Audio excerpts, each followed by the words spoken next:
Iran आणि Israel America हे युद्ध सुरू असताना कच्च्या तेलानं भरलेलं एक जहाज हे भारतामध्ये पोहोचलेलं आहे, मुंबईमध्ये पोहोचलंय। लायबेरियाचे झेंडे लावून आलेलं हे जहाज आपल्याला स्पष्टपणे दिसतंय।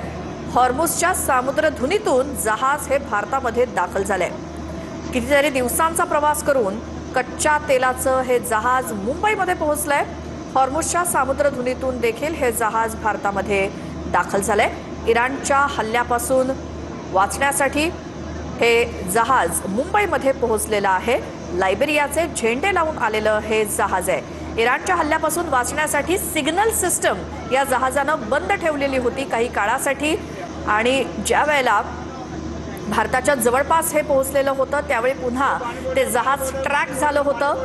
1,35,335 टन इतकं कच्चं तेल या जहाजामध्ये लोडेड आहे, आणि कच्च्या तेलानं भरलेलं हे जहाज मुंबईच्या किनाऱ्यावरती पोहोचलेलं आहे।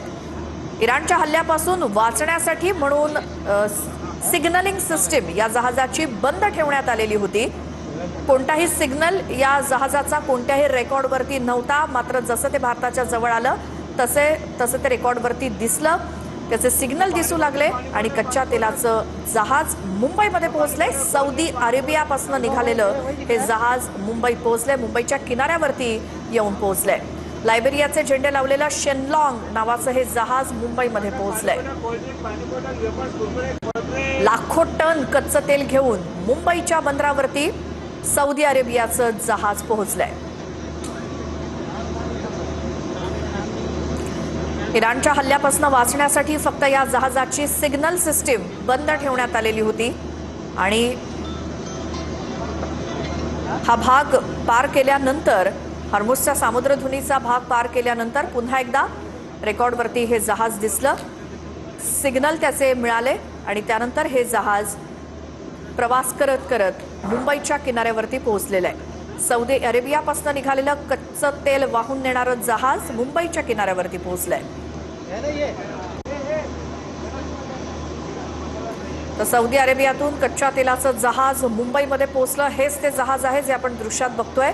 हल्ल्यापासून वाचण्यासाठी सिग्नल सिस्टीम त्याची बंद ठेवण्यात आलेली होती।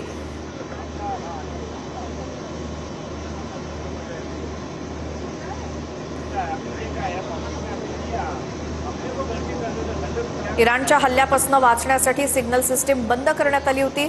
लायबेरियाचा झेंडा असलेलं हे जहाज शेनलॉंग नावाचं पोहोचलंय मुंबईच्या किनाऱ्यावरती। तर युद्ध सुरू असलेल्या आखाती देशांमधल्या स्ट्रेट ऑफ हॉर्मुझ या सामुद्रधुनी मार्गे तेलानं भरलेला टँकर आणि हे जहाज भारतामध्ये पोहोचलंय।